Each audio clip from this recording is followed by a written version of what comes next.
So as we're exploring this subject of the Imago Dei, the image of God in man, we'll compare Emily and Jesus, particularly in dealing with the question of death. Okay, and in that video that you've seen, I demonstrated to the students, the video you will see, I've demonstrated to the students how to block, and I've demonstrated that in terms of Emily and her looking at the question of death. But now I want to look at that question from the point of view of Jesus Christ. Now, Jesus is our standard, right? He's the perfect man. He's what it is to be fully human. And from a kingdom of God perspective, his view of death is very different from that of Emily's.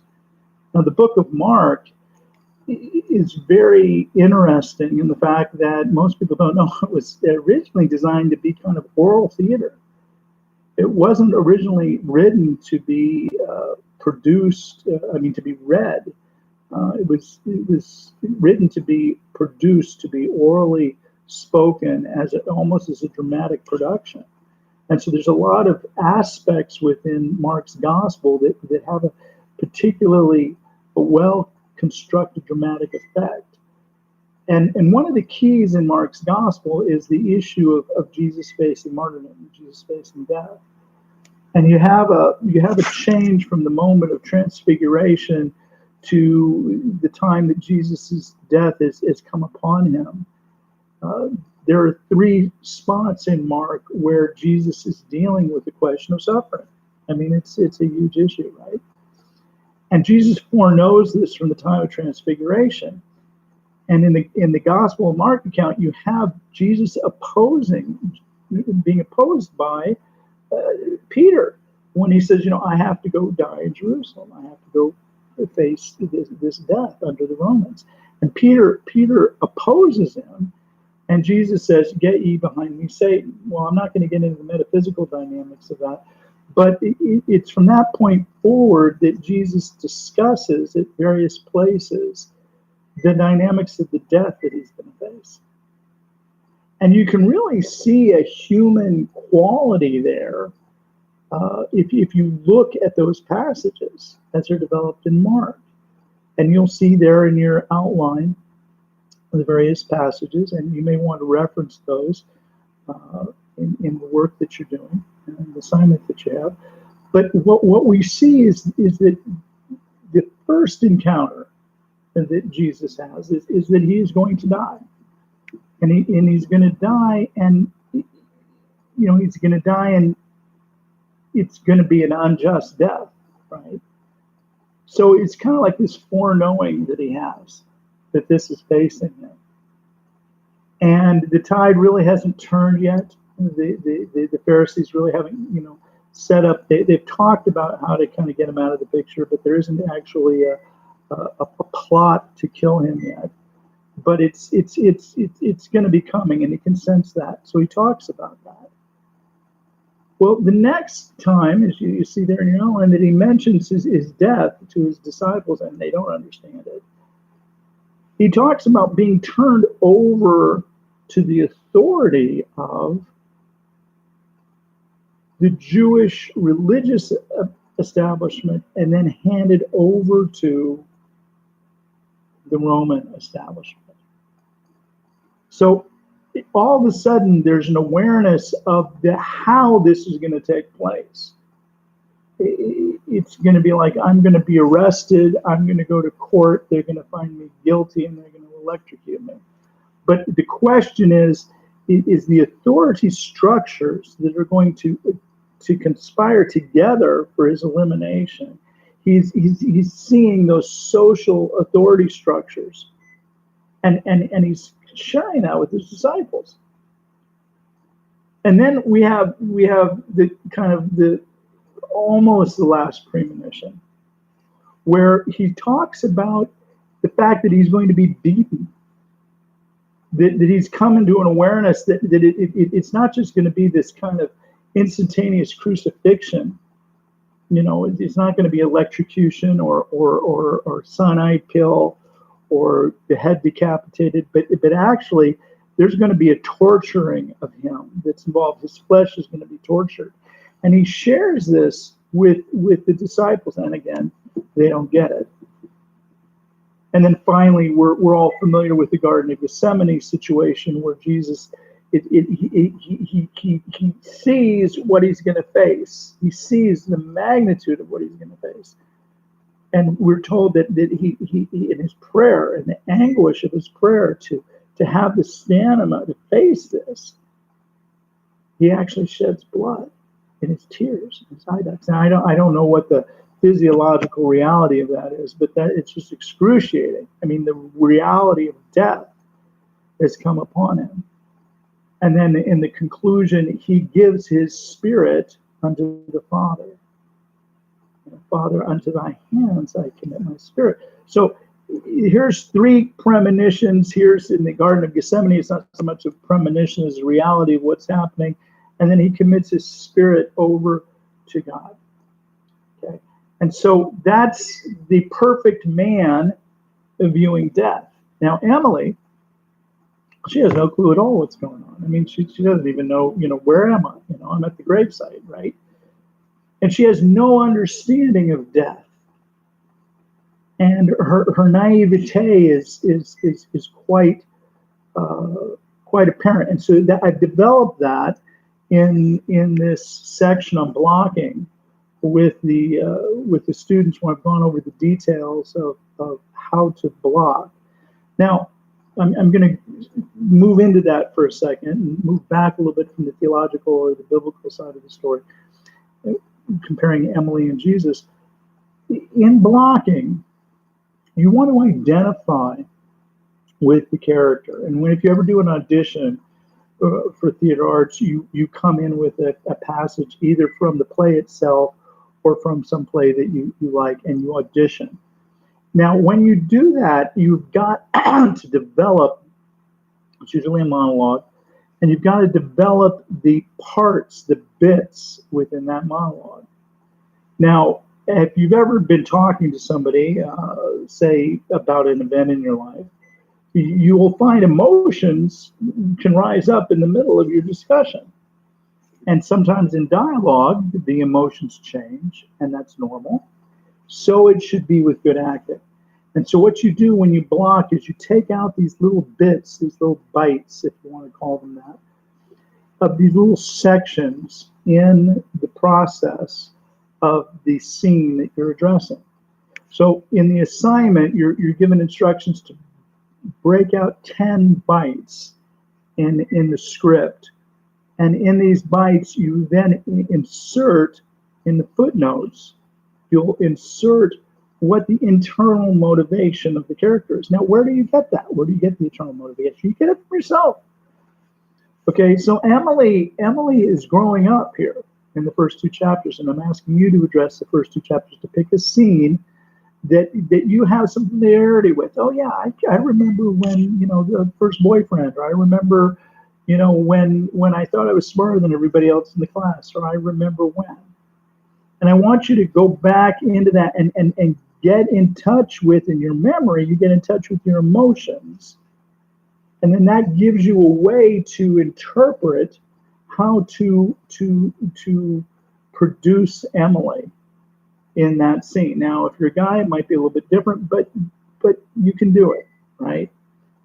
So put yourself in their position. And now from that perspective, you can look at what you may find your actions would be is blocking. So for example, let's say I'm talking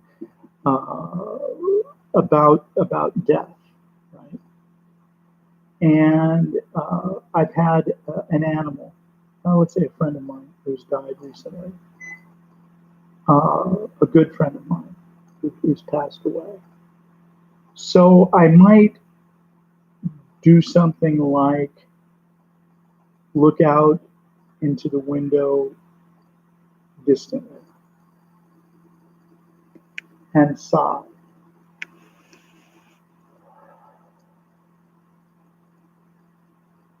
Okay, that process right there would be a blocking, right?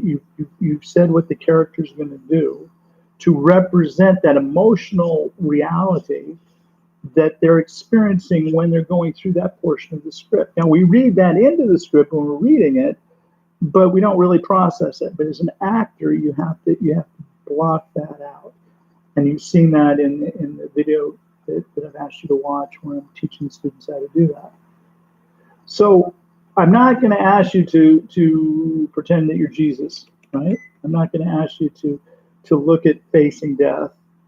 I'm going to ask you to look at Emily and her growth, and understand here is the image of God in man. Here is the growth dynamic that's happening.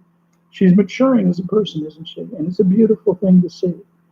And there's a little precociousness, but it's a wonderful process, and it's like it's cut off.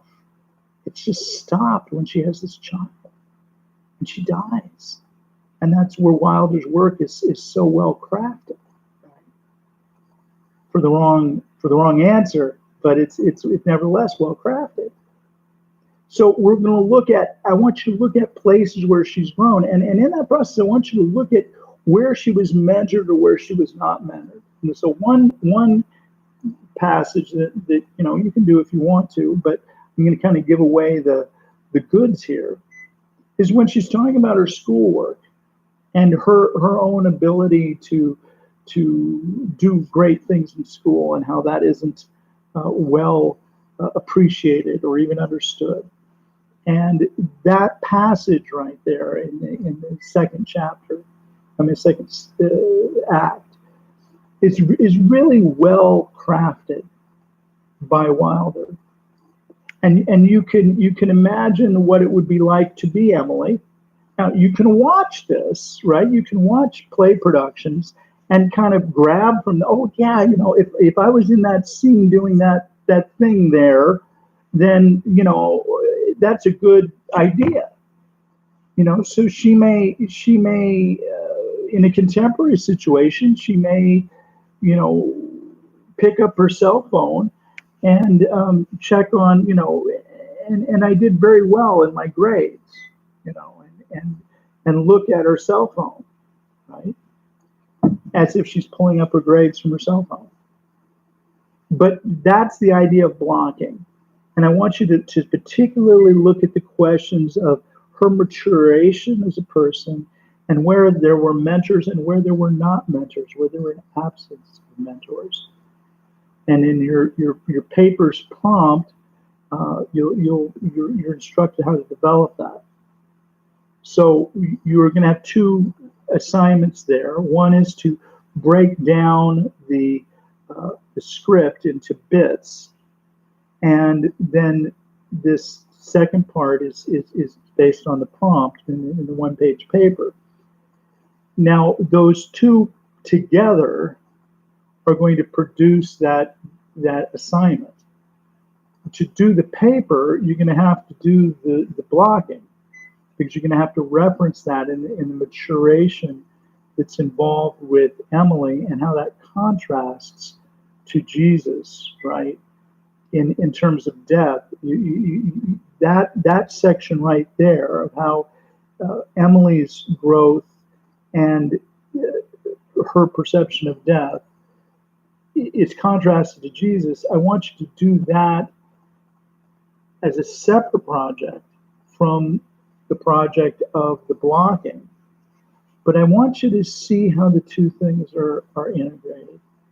And that's the kind of important side. This might be a good reflective spot for your journal, right? I mean, what have you learned in this? Because you see that the human being is in a growing process, and that's part of the image of God in man. It's the potentiality of what we can become, and you see that so brilliantly with Emily. And yet it's cut off, and it's stopped tragically. But it isn't presented as a tragedy, is it? It's presented as kind of a matter of fact. And so you have the image of God, and yet it's cut off because she's under the shadow of death. She's under the shadow of death. See, she doesn't understand that. So I want you to work with this in your journal portion, what you may have learned, because I doubt any of you have probably, spent the amount of time we're talking about here looking at, the questions of death and the Imagi Dei and the theocracy, theodicy, excuse me. And these are concepts you usually don't think about, right? So I want you to understand this section of study here. I want to pray for you, and then we'll move on to the impromptu section, which is next. Father, I just thank you for the students that are involved here, Lord. Father, I ask now that as they go through this process of contrasting Emily with Jesus, Lord, that they can see the dynamics of how Jesus did not fear death and yet he suffered through it, and how Emily's naivete concerning this subject really isn't what you've called us to, Lord. You've called us to understand and to be wise. And we thank you, Father, and we thank you for the issues that are involved there. Help the students grasp blocking from the video that they're going to watch on that. And we bless you. And again, Lord, open our eyes to understand the riches of glory that you have for us prepared in Jesus Christ, our Lord. Amen.